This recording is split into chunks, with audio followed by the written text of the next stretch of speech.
Welcome back everyone, David Seven Skies here, broadcasting from the Seven Skies mansion. Today we're stacking Serum, which is probably the coolest synthesizer on the market right now, against what has probably been the most used synthesizer in history. And I'm obviously talking about Sylenth, which by the way has just been updated a few days ago. Now before we start, hit that subscribe button and the bell button right next to it, because I will be online for 30 minutes after I upload the video, and we can have a live chat and I'll reply to all of your comments. But back to our synthesizer, I do have to say that this is not a super fair comparison, because obviously one is newer and it has a lot more function. The other one, even if it's just been updated, it's still pretty old. However, I do think that there are some applications where they do shine over the other. So I'm gonna try to keep this comparison as fair as possible. So since it has just been updated, let's start with Sylenth. I think the main reason Sylenth has been so successful during the years is not just because it sounds great, because it does, but it's mostly because of its simplicity mixed with its versatility. This made it the perfect synth for sound designer to make presets for. And since there are so many sounds for it, it obviously became producer first choice. Now Serum is obviously catching up at full speed, but I am pretty sure Sylenth still has way more preset than Serum, especially after its new update where they just released 512 presets from huge DJs like Armin van Buuren, Steve Aoki, Laidback Luke, Kill the Noise, and even me. And this is another great thing about Sylenth. Over the years, a lot of producers share the preset, share the secrets, and it's obviously very handy for every producer to check this kind of stuff. But let's talk about sound. When you think about Sylenth, obviously what most people think about is Super So. And rightfully so. Out of all the VST that I tried, Sylenth is definitely the one that has the best Super So. It's warmer, it's super wide, and the way the combination of unison and oscillator works make the Super So very versatile when it comes to unison and combining different oscillators together. Sylenth allows you to use 4 different oscillators that can be detuned individually. You can individually select what type of waves every oscillator has. This allows you to create very big Super Saws that are made of different waves, and every wave can have a different unison and a different detune value, and you can pen it left and right, and this is perfect to create those big chord sounds. For example, Roses by the Chainsmokers was a couple of layers of Sylenth, and it's the perfect example. With Serum, you can have something that is kind of similar, but you can only detune 2 oscillators, and even though it might not sound like a big deal, in some cases, trust me, it does make a lot of difference. However, this is not necessarily a bad thing, because in modern music, you're starting to hear some cleaner Super Saws and some cleaner chords, and actually I am pretty sure that the reason is because they are actually made with Serum. Another thing I really like is the filters and how the 2 layers take advantage of having dedicated filter that then go into a master filter at the end of the signal flow. This type of routing is the trick behind a lot of sound like the Melbourne lead or a lot of those EDM basses and sounds. Also, the distortion module in Sylenth had a really particular sound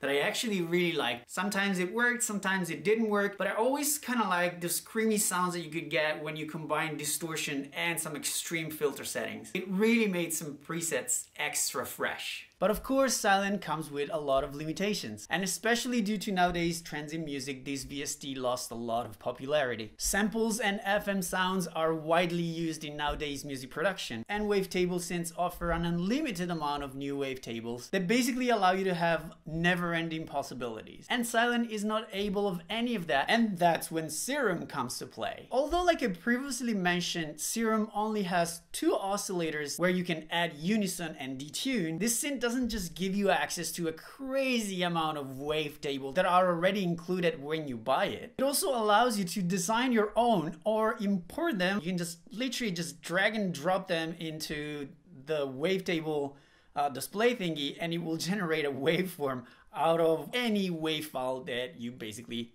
drag in. And not just that, you can then warp it, change it, fix it, distort it. You can put FM, ring modulator, you can add sync. But wait, there's more. There are 2 more oscillators, the sub and the noise. The sub is a super simple oscillator. It just gives you like sine wave, square wave, triangle. So you can't do much with it, but it's really helpful when you want to stack a layer of a simple wave underneath like a very distorted FM bass or something that is is super distorted. You can have it clean, that is not going through any of the effects, and that's super handy when you're working on basses. Now the noise oscillator, as the name suggests, generates noise, but not just that, because the noise oscillator is actually a sampler. So what you can do is take any sample that you want and you can throw it in there just by dragging and dropping, and what you get is a sampler.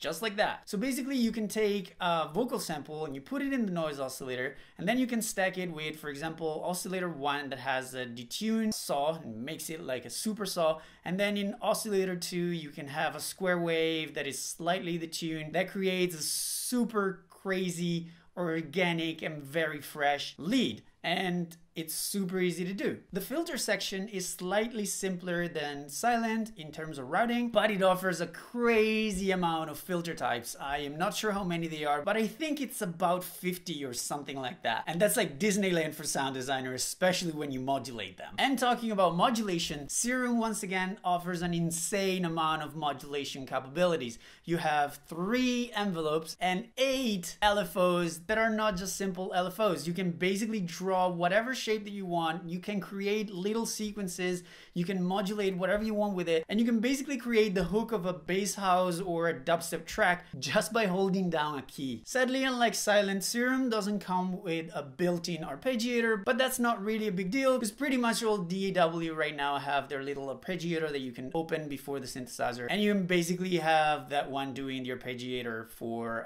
your Serum. And so it's really not a big deal. Another great thing in Serum is the effects section. You pretty much have the same effects as that you have in Sylenth. Obviously they sound different, but on top of those you have some really cool addition like more distortion type, stereo spreader, and especially the OTT.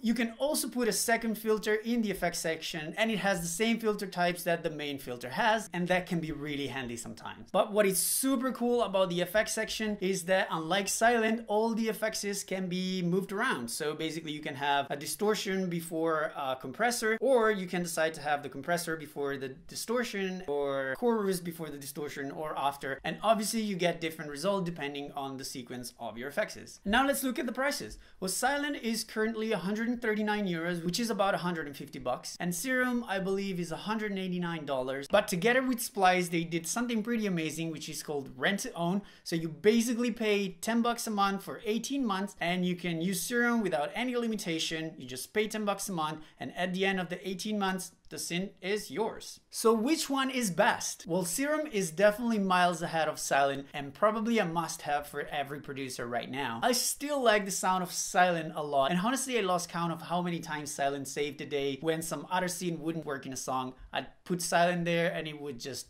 work. Also, it obviously has to do a lot with the music you make. If you make dubstep or bass house, then Serum is definitely the synth you want to go for. Well, if you make banging trance and you need super soul, well, Sylenth could probably be a better option. Honestly, I would invest in both, especially since Serum offer rents to own. 10 bucks a month is really not much, so you can spend all of the money on Sylenth and then spend 10 bucks a month on Serum, and you can basically have both. And yes, of course, I'm aware of the fact that there are more synthesizers in the market. However, the question that I get all the time is, should I buy Serum or should I buy Sylenth, and which one of the two is best? Ultimately, if you know me a little bit, you know that I'm a strong believer that the tool matters to an extent. What really matters is the person who uses the tool. People achieve great things even just by using the simplest stuff. So my suggestion is just download the demos, see which one works best for whatever you're doing, see which one is more intuitive for you, and especially trying to understand which one makes you more inspired and helps you making the music you want. But what about you? Let me know in the comments down below if you're still using Sylenth, and if you're using both, let me know where do you like to use Sylenth and where do you like to use Serum. So this is it. I'm looking forward to read all your comments. If you like the video, as always, put a thumbs up. And for me, David 7 Skies, I'll see you in the next video.